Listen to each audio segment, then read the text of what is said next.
we're going to need to add two vectors together. So let's think about the sum of two vectors. You're going to have one of two pictures, like this one or like this one.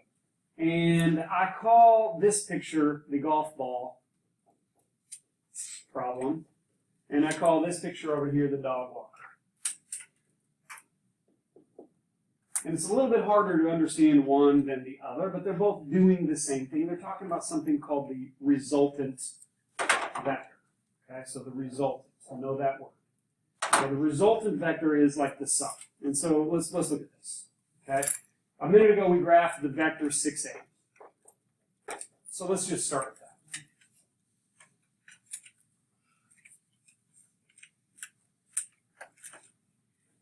I'm going to call that vector A. Okay, vector A. And then I'm going to also have another vector 5, negative 2. Okay, so let's also graph the vector 5, negative 2. 1, 2, 3, 4, 5. 1, 2. Just think about the point 5, negative 2. And I'll call that vector B. Okay?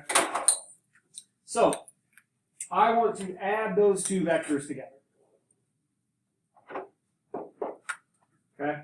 There's two different ways I can do it. There's either the golf ball or the dog walker. So, golf ball or dog walker.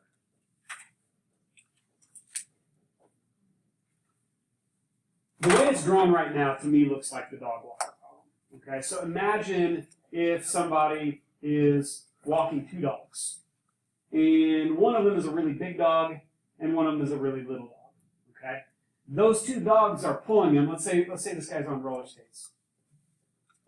Okay, so he's not really applying any extra force, but those two dogs are going to be pulling, and they're going to be pulling kind of, in this direction. The stronger dog or the stronger force is going to be pulling more than the weaker dog with smaller force, and so it's going to be pulling in that position. Okay, so I call this problem, the way it looks, I call this the dog walker problem. I really struggled with this when I was in school, so make sure you're focused. Okay? If we want to find the resultant, what we're going to have to do is draw a parallelogram. Draw a parallelogram, and the resultant force goes from the starting position to the opposite corner. That's the resultant force. Okay?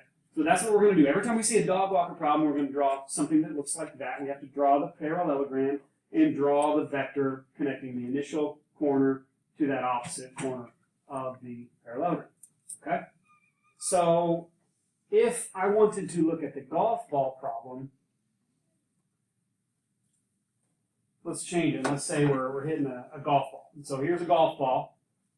And what do you do when you play golf? You line up, you hit it, and it's probably not going to go straight, so it goes over here. Okay?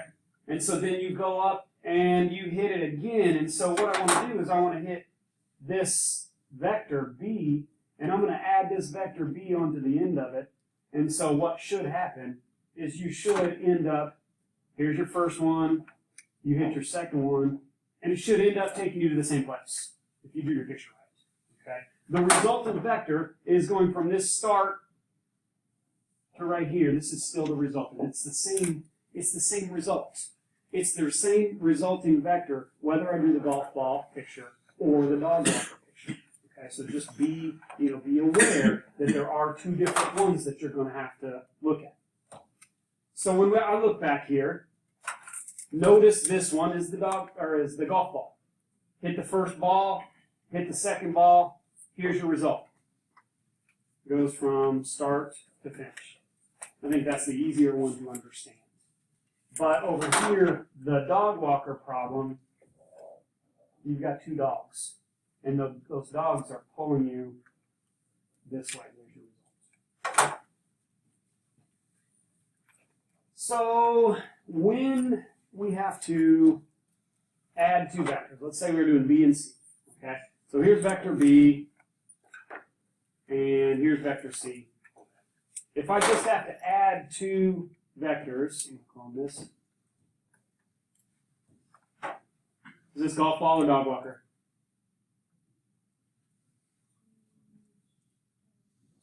This is dog walker. Okay? Dog walker, you're going to have to draw the parallelogram. and the resultant force is there. Okay? It's going to be a little bit closer, skewed towards the stronger force, but there it is. Okay? But now, if I wanted to draw B minus, okay, B minus C is a little bit different, it's a little bit harder to understand. It's harder to understand subtraction. So what I'm going to do is add the opposite. And so I'll treat it like an addition. B plus the opposite of C. And so what I would do then is take this C and draw its opposite force. And so I would find the resultant of B and the opposite of C.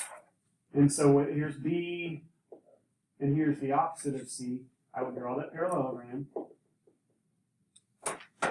And the resultant force of that would be right there. It's still a dot blocker, but that's how you would do B minus C. So this slide on a scalar product of a number, it's just saying you can multiply a vector times a number, it'll change its length, it'll change its magnitude. If you multiply times a negative, it's going to change its direction.